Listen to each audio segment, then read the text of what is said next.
গতদিনের board সভায় সবচেয়ে আলোচিত বিষয় ছিল ক্রিকেটারদের বেতন বৃদ্ধি। চ্যাম্পিয়ন্স ট্রফিতে ভরাডুবির পরেও বাড়ানো হচ্ছে শান্তদের বেতন। তবে এত কিছুর মধ্যেও একটি নাম এবং তার গল্প পড়ে গেছে একদম আড়ালে। নামটি সাকিব আল হাসান। ক্রিকেট বোর্ডের চুক্তিতে না থাকলেও বিসিবির থেকে এখনো যে তার পাওনা ৪৮ লাখ টাকা। এবছর চুক্তিতে নেই, কিন্তু গেল বছর কেন্দ্রীয় চুক্তিতে ছিলেন সাকিব আল হাসান।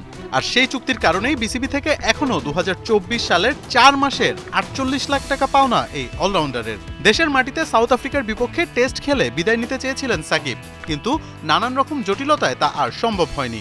এত কিছুর মাঝেও তার বেতনও রয়েছে বকেয়া। কিন্তু কেন? এই কেনর উত্তর ক্রিকবাজকে দিয়েছেন বিসিবির এক কর্মকর্তা।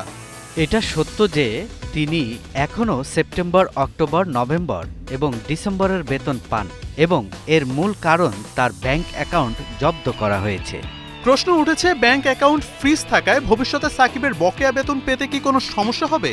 এ বিষয়ে বিসিবির অবস্থান পরিষ্কার করেছেন বোর্ড পরিচালক নাজমুল আবেদিন। সাকিব চুক্তি অনুসারে তার বেতন পাবেন, কারণ আপনি খেলুন বা না খেলুন একটি চুক্তি আছে এবং অবশ্যই আমরা চুক্তি অনুসারে আমাদের প্রতিশ্রুতি পূরণ করার চেষ্টা করব। সাকিব আবারও লাল সবুজের জার্সিতে মাঠ মাতাবেন এমন স্বপ্ন দেখা এখন অনেকেই বন্ধ করে দিয়েছেন।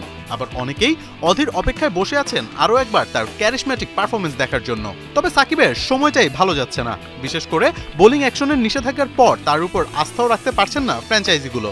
সাকিব কিভাবে নিজেকে ফিরে পান কিংবা বিসিবি কিভাবে সাকিবের পাওনা পরিশোধ করে তাই দেখার বিষয়। মোহাম্মদ আদনান, ৭১।